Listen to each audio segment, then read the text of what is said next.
Assalamualaikum dan selamat sejahtera.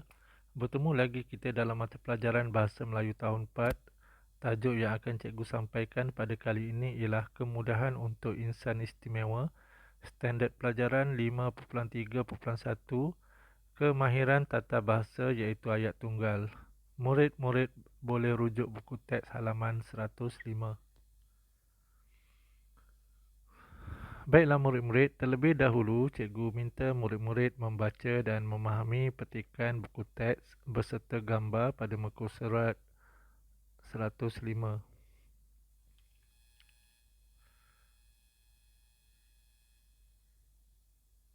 Baiklah murid-murid, cikgu baca sedikit pendahuluan, kemudian cikgu menerangkan apakah yang terkandung pada muka surat tersebut.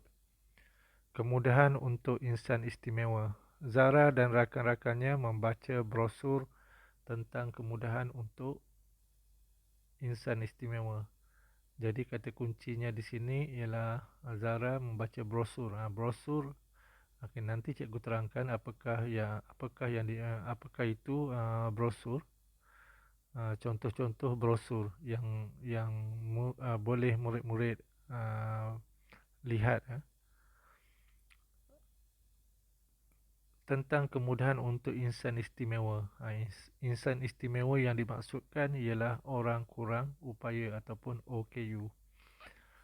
Okay, selain itu, Musi cilik ayat tunggal, bermakna nanti kita akan belajar tentang tata bahasa iaitu ayat tunggal.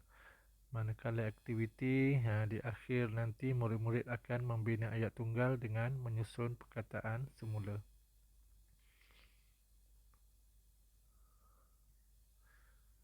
Baiklah, apakah itu brosur? Brosur ialah buku kecil, risalah atau pamflet. Brosur adalah terbitan bukan berkala yang terdiri dari satu hingga sejumlah kecil muka surat, tidak mempunyai perkaitan dengan terbitan yang lain dan selesai dalam sekali terbit. Maksudnya di sini ialah brosur itu merupakan risalah ataupun buku kecil. Biasanya dalam satu helai kertas yang mempunyai banyak bahagian yang kecil. Biasanya dibuat dalam sekali terbit, maksudnya dicetak sekali sahaja. Dicetak sekali sahaja. Ini contoh brosur. Biasanya kalau murid-murid pergi uh, ke, uh, ke agensi kerajaan seperti pusat pelancongan, jabatan pelancongan ataupun Kementerian Kesihatan, agensi Kementerian Kesihatan seperti hospital dan juga klinik, banyak terdapat ataupun banyak disediakan brosur-brosur untuk diambil ataupun dibaca oleh orang yang datang melawat agensi tersebut. Tujuannya untuk memberi info-info tertentu.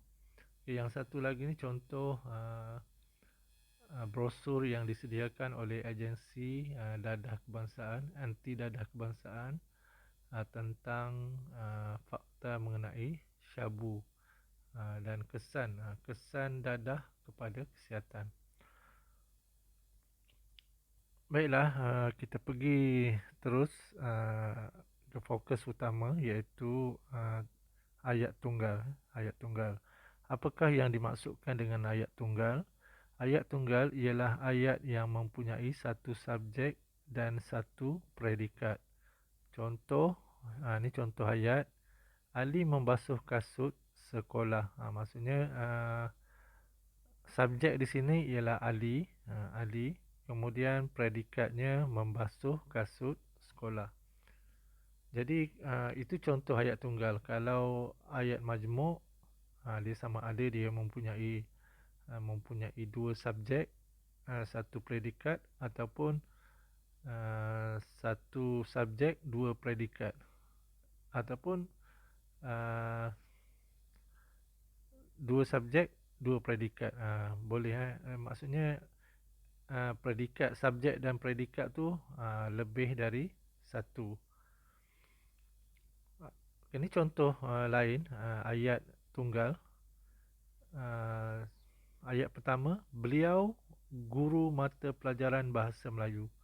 Beliau tu merupakan subjek bagi ayat tersebut, manakala predikat guru mata pelajaran bahasa Melayu. Okay, contoh ayat kedua, ibu pergi ke pasar. Ibu subjek, predikatnya pergi ke pasar. Contoh ayat ketiga, Pak Yaakob menonton perlawanan bola sepak. Subjeknya Pak Yaakob, predikat menonton perlawanan bola sepak.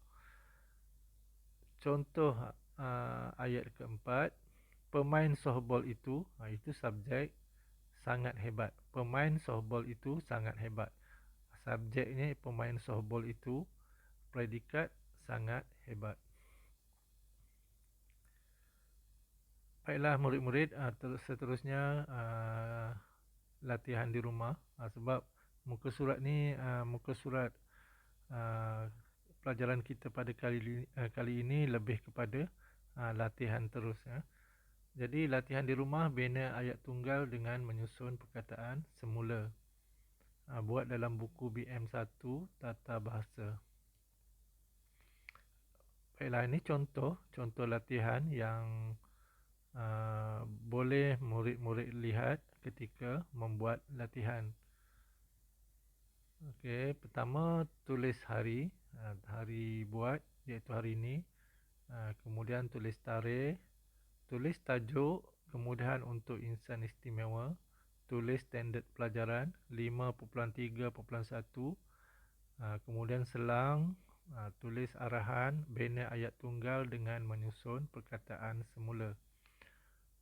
Contoh salin semula. Salin semula A tu, contoh yang diberikan tu. Okay, ayat 1, lift menggunakan khas orang kurang upaya. Jadi murid-murid kenal pasti yang mana subjek dan yang mana predikat. Kemudian susun semula ayat tersebut. Jadi ayatnya ialah orang kurang upaya, OKU, menggunakan lift khas. Contoh ayat kedua, khas bergerak memudahkan, OKU, lift. Jadi bila disusun, ayatnya menjadi lift khas memudahkan OKU bergerak. Seterusnya nanti murid-murid tulis ataupun buat latihan B, C dan D. Contoh yang cikgu berikan.